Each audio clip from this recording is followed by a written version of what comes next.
we got this finally started. Let's go to our next poet. Monica?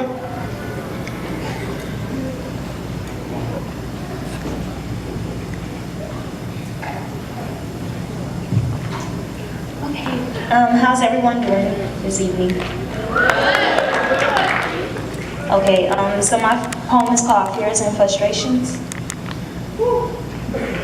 This love affair between you and I, do you think it's worth a try? Many hearts to be broken, do you think it's really worth the heartache? The sorrow, the sadness, all because of selfish reasons. Your being as described, lovers of pleasure rather than lovers of God. You have no self-control. Why? Because your fears and frustrations, you can't seem to break it off. You know, you could catch it before it's too late, but you choose to let it go on. Some things are done purposely, while other things are unnoticeably done, because we're imperfect humans. But that's still not an excuse. There it goes again, my fears and frustrations. Is it really worth it? Why must I keep battling this? Because of my love and righteousness, these thoughts are mere thoughts in the wind. Fears and frustrations galore. I never understand you. We were a so-called happy ending, but we were just feeding off high expectations and happy endings, as I said, or was it just me? Don't be fooled. All you will be filled with is fears and frustrations.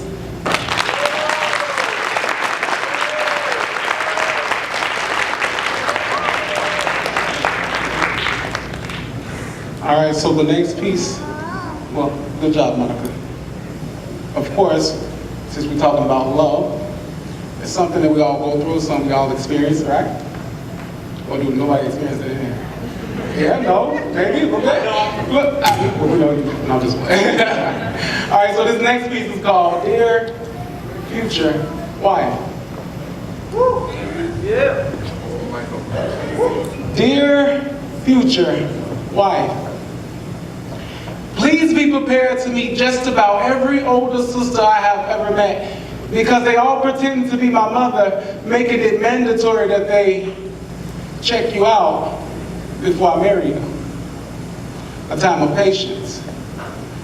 Dear future wife, our dating stages was immaculate. In other words, they were dope. We were like the ultimate version of Adam and Eve, where our sin never happened and the world was not the same, but yet we were put together by Jehovah's glorious name. Where our love was very strong, but for him it was even greater, and engraved on our hearts was our words and everything we were saying. Dear future wife, I take pleasure in staring in your eyes because your beauty has become my favorite pastime.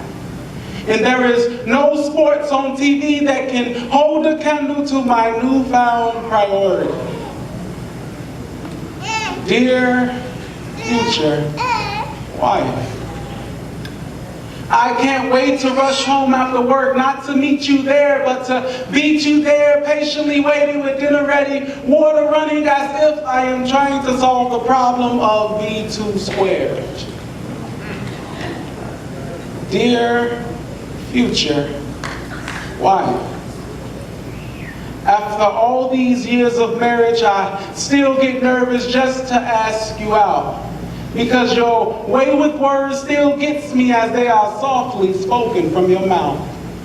And I know you're going to say I'm just being dramatic, seeing how our hearts is like metal to a magnet. Skip giving you the world, I am giving you all of the planets. Yeah.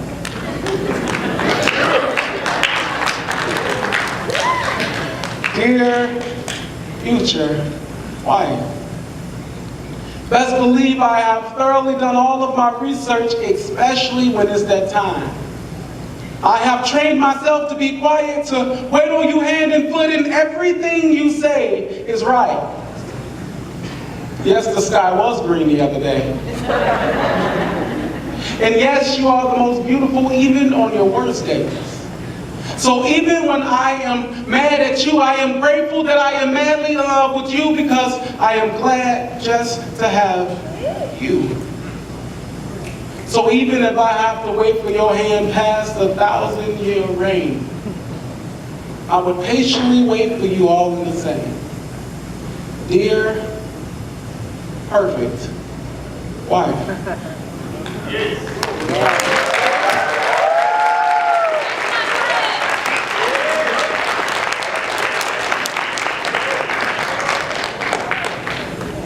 I have waited.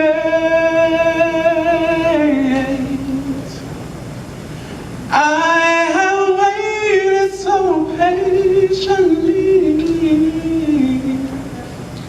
And even though I'm now perfect, without you, I've incomplete. I said, without you, I'm incomplete.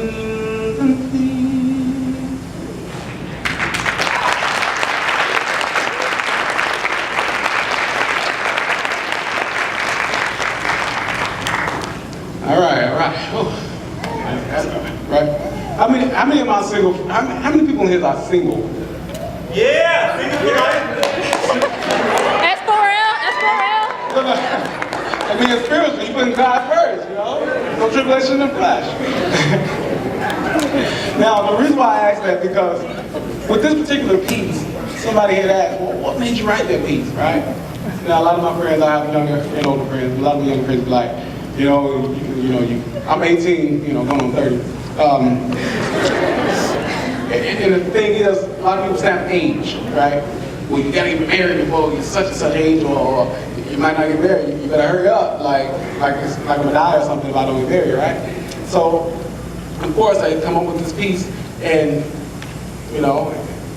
dating, relationships, marriage, it can be a hard thing, and yet until you learn to conquer it, it gets better, right? But it just made me think about like all the married people and all the single people. And regardless, it's going to be a fight. It's going to be a battle, right? So, but I would like to introduce our next poet. And what's interesting about this piece, it's written for his dad. And the interesting thing about that is that a lot of times we write poetry about our parents. Don't always be the best. But he expressed how he genuinely feels about his father. All right, so the next poet up is Derrick. Let's do a round of applause for Derrick.